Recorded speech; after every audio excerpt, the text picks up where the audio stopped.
Special thanks to Small of Yeah for providing us with today's MSM Draw. Submit a drawing prompt with the hashtag MSMDraw in this video for a chance for it to be drawn in the next one.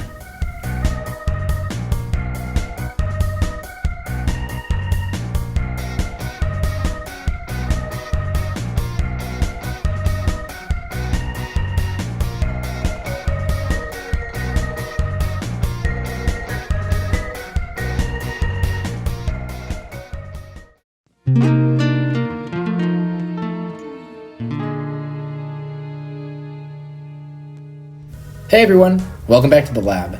Today is the first featured episode of Monster Biology, where every week is replaced with a monster biology episode. So let's get started. Oh yeah, and I'm out of town right now, so that explains why my mic quality isn't too good. Now let's see. Aha, magical monsters. Whoa! Body structure. So let's open by talking about the body plan of the Bulbo. It has 4 legs with hooked talons, which would allow the Bulbo to easily scale tall structures. It additionally possesses a middle pair of limbs. The middle limbs do not have any sort of digits, which imply that their sole purpose is to produce the Bulbo's sound. Eyes. If we are to look at the animation of the Bulbo, we can see that at times its eyes extrude from their cavities in its head. According to its bio, it does this in order to see in the dark. Let's tackle first how this is possible. It appears that the Bulbo has dark rings of muscle lining its optic nerves. Through peristalsis, which is a muscular movement that passes objects down a tube of muscles, like your esophagus for example, the Bulbo can reduce the slack in its optic nerves and poke them out through its head. It appears that through this method, the Bulbo's eyes are able to stretch pretty far from their sockets. But how would this allow the Bulbo to see better in the dark? Here are a few explanations. Firstly, the Bulbo can put some extra distance between its bulb and its eyes. If you ever came from outside and walked into a dark room, you can understand how difficult it is to see if your eyes haven't adjusted to the relative level of light yet. Thus, a larger distance between the bulb and its eyes could lessen the disorienting impact the Bulbo has on its own vision. Another explanation could be that the Bulbo does this to increase its depth perception and field of view. Imagine if you were able to move your eyes to the top of your head. It would certainly make walking through a crowd easier, unless you were already short to begin with. In that case, it didn't really help, and you are still short, and people are looking at you because you now have eyes on the top of your head. Chelicerae. While we're in the process of examining the Bulbo's beautiful face, let me direct your attention to its little teeth thingies. If we draw parallels to real-world arachnids, we can posit that these protrusions are most likely chelicerae, which are a pair of appendages that act as little grabbers or fangs, which is what the Bulbo uses them as. In reality, they can be used for all sorts of things: biting prey, making sounds, cutting silk. They're used for eating in the case of the Bulbo. This most likely means that hidden under the triangular hairdo of this monster is a tiny cranium with large chelicerae. Is this how you pictured the Bulbo without fur? Carapace. You probably are aware that the Bulbo is based off of an insect. Many real-life insects possess a carapace, which is sort of a hard outer skin that keeps all of the insect's squishy bits inside. Usually the carapace is made of chitin, a hard and shiny substance made out of complex sugars. In the case of the Bulbo, its carapace looks very metallic. Although there are some bugs with metallic-looking shells, like the golden tortoise beetle, the Bulbo's affinity with electricity leads me to believe that their chitin may be infused with a type of conductive metal, perhaps titanium, as it works very well with electricity. Additionally, titanium can be anodized, which means that the outer oxidized layer can be changed with electricity. Using anodization, titanium is able to be tinted blue. Exactly what we see on the limbs of the Bulbo. Stridulatory organs. The bio makes note of a certain biological feature of the Bulbo called stridulatory organs. Stridulation is what you call it when an insect rubs 2 body parts together to produce a loud sound.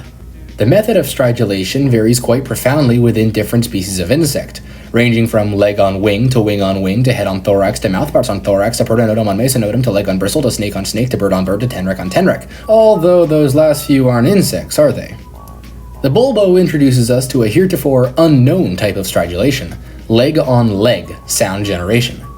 Contrary to popular belief, No insect known to science creates sound by rubbing their legs together. In most cases, like the grasshopper, the insect rubs a leg against one of their forewings. Although this does beg the question, perhaps there was a winged version of the bulbo in ancient times since past, and it lost the wing in favor of terrestrial locomotion, but still favored the limb in terms of stridulation. Every appendage of the bulbo sports what the monster handlers dub stridulation organs. They state that the kinetic energy, that means the physical act of rubbing those blue ridges together, creates enough power to light up the bulb on the bulbo's abdomen. Judging from the overall look of the bulbo's design, we can conclude that the light is produced through electricity, rather than chemical reactions like the bulbo's partial inspiration, the firefly. Somehow, the repeated rubbing of these nodules produces enough electrical energy to power the light bulb. Enter the science of piezoelectricity. Stripped to its most basic explanation, this process is a way to generate electricity. When certain materials undergo structural deviation, like compression, shearing, or vibration, they produce a bit of energy. Keep the motion up, and naturally the energy will coalesce into a large amount of power. These special materials are known to be piezoelectric. Chitin, the polysaccharide that insect carapaces are made of, is known to be one of these materials. Additionally, titanium appears in many crystalline and ceramic piezoelectric materials. Both of these materials, chitin and titanium, are exactly what we propose the bulbo's armor is made of.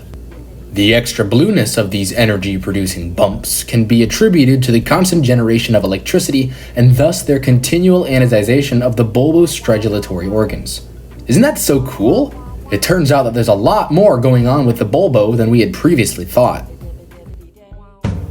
Bulb. After that quick tangent, we can continue our exploration of bulbo biology. We can finally move on to the star of the glow show, the bulbo's globe. The bio confirms it is indeed a piece of glasswork, not a type of hardened mucus or clear abdominal sac, as were my first musings. No sir, this glass is legitimately glass, but how could it possibly be part of the bulbo's anatomy? Glass is formed at extremely high temperatures. No animal in the real world can create glass on their own. Well, in order to solve this puzzle, we must look at a different part of the bulbo's anatomy, its filament, located inside of the bulb itself. Filament.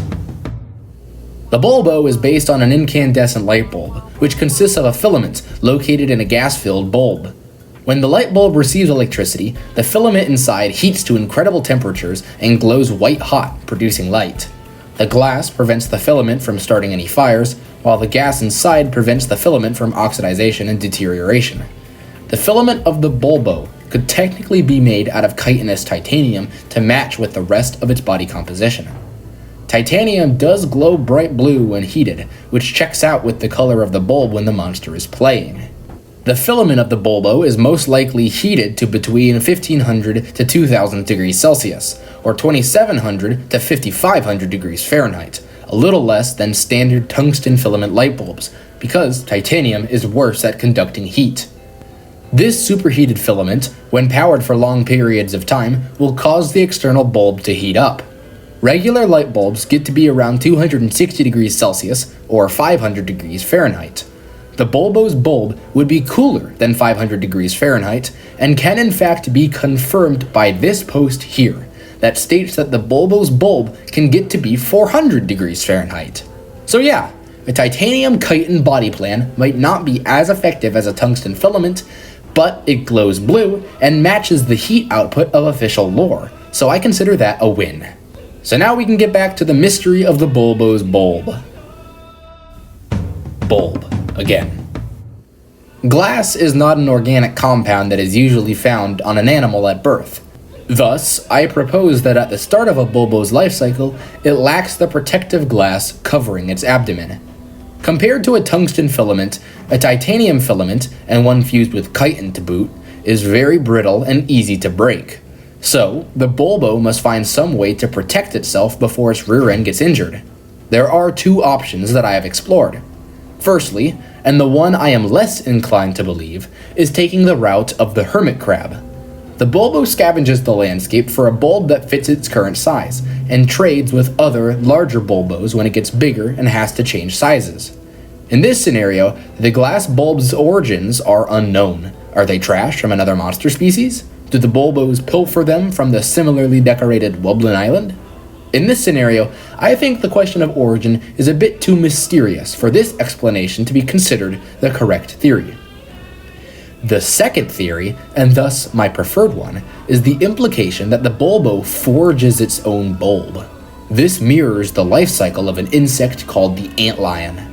When this insect is a larva, it buries itself in sand in order to shelter itself and launch ambushes on nearby insects.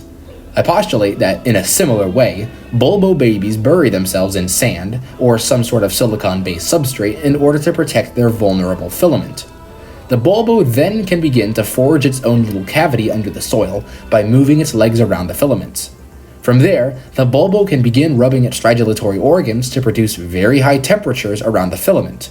As the surrounding sand becomes hotter and hotter, it melts together at around 1700 degrees Celsius or 3000 degrees Fahrenheit to form the spherical bulb encasing the sensitive filament of the monster. The Bulbo can then unearth its lower half from the ground, which is now encased in a protective globe of glass, explaining how the mainly artificial material is integrated into the monster's design. And if the Bulbo outgrows its current bulb, it can remove the old one and forge a new bulb very simply. This is a theory that I thought makes the most sense and explains the bulb of the Bulbo. One way we can get some sort of closure regarding the bulb of this monster is through the rare and epic forms, which will most likely have a different bulb shape than their common cousin. Hopefully, the bio will explain how the Bulbo creates its bulb, whether it be through digging a different shaped burrow in the sand or through a different method no one has considered before. I'm eager to see what Big Blue Bubble has to offer, although I worry about the long-term sustainability of my theory. At any rate, we're done with the Bulbo, and we can roll the final footage.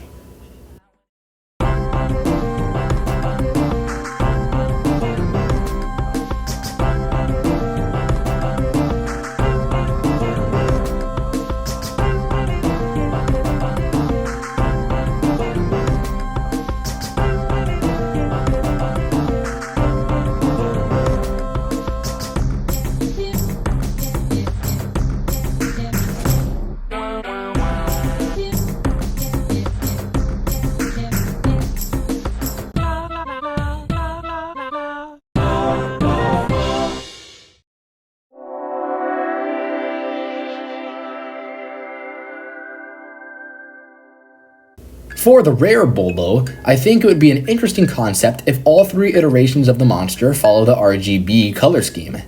I've also seen a lot of Bulbo concepts using the idea of a curly fluorescent light, but I've never seen an LED version, which is what I've used here. 3 eyes are replaced by 1, and some ant-like antennae are added to break up the silhouette. Overall, I'd be pleased if this was the official rare Bulbo. For the epic, I've gone with the fluorescent light idea. Although, if you want my honest opinion, I think the official My Singing Monsters rare Bulbo will have this curly light as its bulb. If anything, the epic Bulbo should have an LED, which allows it to change through all the colors of the rainbow. I think that is an animation feature worthy only of an epic. For my final remarks, these designs tie in nicely with my bulb formation idea. These Bulbo species just happen to dig burrows of different shapes. The rare digs a more columnar hideout, while the epic tends to protect its rear with an intricate spiral burrow, not unlike that of the now extinct Paleocaster beaver. So yeah, those are my thoughts on the rare and epic Bulbo. What a lesson we had today. I had tons of fun researching and writing the script. I hope you all enjoyed this dive into the surprisingly deep science of the Bulbo's anatomy. You've been watching the Cryptanium channel, and I will see all of you guys later.